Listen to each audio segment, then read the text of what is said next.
Rumah saya Taman Daya, kebun saya dekat Sedeli, 1 jam 15 minit. Jadi 3 hari, 2 hari sekali baru saya dapat datang. Jadi saya mengharapkan pekerja saya untuk jaga KO lah. Akhirnya semua KO tu dia. Dalam saya berhenti lah main tanah jagung. I'm lost about 170k lah. Then cuma tanya lah, nak share sikit lah. Boleh. Jauh tak jarak? Rumah family saya dekat Rawang. Dengan kebun rasa lebih kurang 40 minit kalau tak jam. Tetapi kalau jam 1 jam 15 minit average masa tu. Masa saya baru balik dari Taiwan, saya duduk rumah dekat Rawang. Tapi lepas tu saya rasa tak boleh lah macam ni hari-hari travel. Saya travel sampai kebun saya sudah letih lah, sudah nak tidur lah. So lepas tu kebun saya ada satu biji rumah store lah. Jadi kita renovate sikit, saya duduk dalam kebun. Tetapi lepas itu saya sudah berkahwin, ada isteri, ada anak, tak boleh duduk dalam kebun. Kadang-kadang saya malam ada meeting, ada keluar, dia cakap saya seorang sini jaga 2 anak, 1 anak, takutlah. Jadi kita sewa rumah dekat dengan kebun saya. Dari rumah sekarang sampai kebun 3 minit. Itu jarak kena dekat. Kerana ini kebun kita banyak masalah yang kita tak boleh jangka. Malam-malam ada orang masuk, ataupun kadang-kadang elektrik putus, elektrik api tak ada. Lepas itu banyak masalah yang kita kena respon spontaneously. Jadi itu jarak kena tak boleh terlalu jauh. Kalau terlalu jauh, kita kena cara penjagaan kebun atau pengurusan kebun dia akan berbeza. Mungkin kita akan lantik satu kepala dekat situ. Dia memang boleh jaga punya. Itu pengalaman saya. Yeah.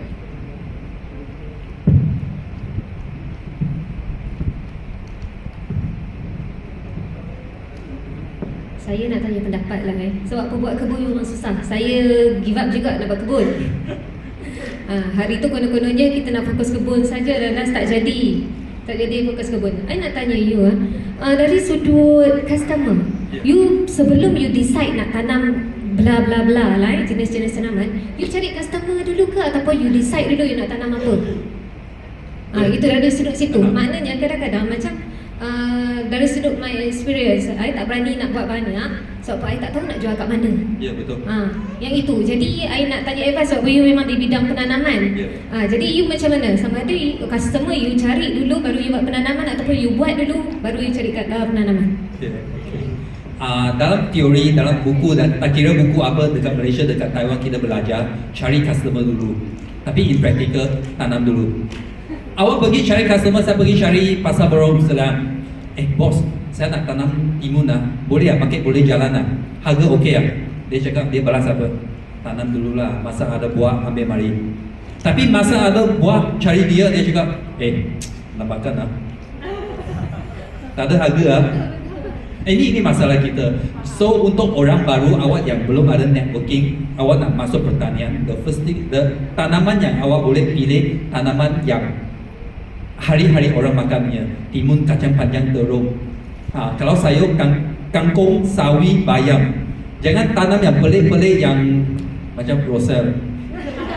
Awak tanam 90% awak akan jam punya, buang punya lebih banyak daripada awak tanam. Kalau 1-2 pokok okey. Kalau awak tanam terus, tapi untuk kebun kita tanam 1-2 pokok, kita buang masa. Kita kena starting 1 ekar. Kalau rosel mungkin 3-4 ekar. Kerana dia kerja senang. Macam pisang 20 ekar, kelapa 40 ekar. Kalau sayur daun 1 ekar awak boleh start. Kerana sayur daun dia kerja banyak. Tanam yang popular, mana-mana boleh jual. Lepas itu sudah dapat marketing, sudah dapat networking, dia orang sudah percaya sama awak, baru dia akan berbincang dengan awak. Ini mungkin ada peluang, ini mungkin boleh jalan. Sekarang saya tanam pisang. Saya tanam pisang strategik, saya tanam pisang 4 jenis pisang saya tanam. Berangan paling laku. Lepas itu pisang tanduk. Pisang tanduk dia harga naik turun sikit, iman naik turun sikit, tapi boleh lah. Pasal dia kerja senang, dia tak ada penyakit. Yang ketiga, pisang abu. Pisang abu cukup laku, tapi dia penyakit kuat. Dekat Semenanjung sudah tak ada orang tanam dah. Adalah 1-2 saja. Sekarang import daripada Sabah, daripada Indonesia. Jadi kalau awak dapat bonus, pasal dia berat 30 kilo boleh dapat. Harga RM2.5, dia harga maintain. Lepas itu yang satu lagi pisang raja. Pisang raja dia, ada orang tahu tak pisang raja? Tahu? Sini banyak tahu. Saya punya customer banyak tak tahu. Terutama dia orang yang bawah umur 40, banyak yang tak tahu apa itu pisang raja. Jadi pisang raja dia kurang laku sikit lah, tapi dia ada pasaran dia. Jadi pisang berangan masa last 2 months saya keluar dapat harga RM4. Tapi sekarang 18 awak pun kena merayu pada orang, tolonglah ambil. Dia punya harga naik turun. Lepas itu saya ada pisang raja. Pisang raja harga RM2.60, lebih tinggi daripada pisang berangan. Nah sekarang saya jual pisang tanduk. Pisang tanduk antara harga RM3 hingga RM4.20. Jadi diversekan saya punya penanaman, jangan rely pada satu saja. Itu strategi saya. Dan awak kena tanam dulu baru boleh jual. Orang tak nampak barang itu, dia tak percaya sama awak. Dan dia jarang-jarang dia nak bincang. Ya. Apa tu? Kacang panjang. Kacang tanah saya tak tanam. Kacang tanah dia kena skala besar dan dia biasa masuk kepada kilang. Nak jual pasar susah. Saya punya main customer pasar borong. Lepas itu individual. Kalau individual depends. Kalau labu kuning saya boleh jual kepada restoran, kepada nasi campur. Kalau pisang tanduk, mereka yang buat kerepek sejak kecil-kecilan. Tapi kalau pisang berangan saya tak jual kecil-kecilan. Saya sekali harvest 500 kilo saya nak keluar pasar borong. Ada 2-3 bakul kepada gerai fruit tepi-tepi jalan boleh lah. Tapi kalau banyak dia orang tak boleh ambil.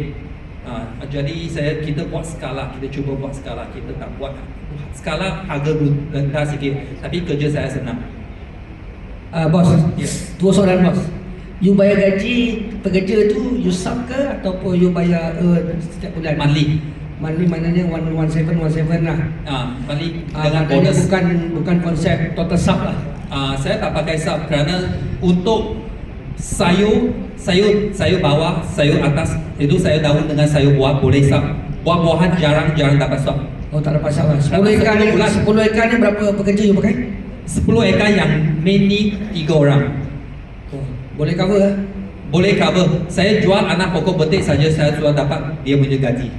Oh, okay. Lepas Yeah. tu for sure lah, saya tak tahu di Selangor macam mana lah. Kalau kat Johor ni ada tanah-tanah ni banyak disewa oleh warga asing. So how you compete dengan dia orang punya? Warga asing pun buat juga tau. Tak dapat compete. Tak dapat Diorang- compete. diorang- Memang sekarang harga sayur rendah. Satu faktor adalah kerana mereka terlalu banyak. Dia boleh kerja 24 jam tak apa punya. Dia tak ada family nak jaga, dia nak wang saja. Lepas tu racun-racun dia orang pakai dia tak kisah. Dia nak murah saja. Tapi kita takut. Kita kena jaga kita punya family, kita kena jaga kita punya customer. Dia orang tak fikir tu. So how you compete? You Tak boleh compete. ignore lah. Ignore. You cari segmen you, dia cari segmen dia lah. Betul. Dia orang daripada mungkin susah nak put in table lah. Tapi orang yang ambil sayur dengan dia orang dia orang. Orang dia orang lah. Kedai yang jual sayur dia orang, kedai dia orang. Oh, kedai dia orang. Dia sudah jadi dia Betul, sudah betul, supply betul. chain penuh. Betul. Dia sudah kontrol semua sekarang. Ya. Okey lah. Jadi makin mana kita same tak lah sama. dengan you, dengan Selangor dengan Johor pun sama lah. Sama. Kalau Selangor Johor ini- masuk ini dia punya famous. dah. Tapi itulah dia kacau market lah. Kadang-kadang ada Malaysian people pun beli dengan dia orang. Because Ya. kita punya channel pun tak ada banyak. Ya. So apa yang saya boleh buat, saya tak supply kepada dia orang. Oh, you tak supply dengan dia orang. Kalau dia orang cari saya pun tak supply. You tak ada buat cut cost ke? Cut cost. Macam dia orang buat lah. Tak boleh. Cut cost saya kena jaga sama dia pekerja. Kalau saya cut cost, saya cut dia punya gaji. Kos baja, kos racun tak boleh cut. Saya tak boleh. Jual saya RM80 lah baja, tak boleh. Dia orang sudah cakap 150. Dan racun saya nak jaga saya punya my gap. Saya tak boleh guna racun haram. Yalah betul lah tuan. Tapi inilah persaingan kita sekarang ni. Di Malaysia ni memang inilah. Itu kerja kerajaan, bukan kerja saya. Yalah. Okay. Okey. Jadi terima kasih. Jadi thank you kepada penganjur, kepada semua. Okey, kita buat kita buat seng. Okey. Siapa sangka orang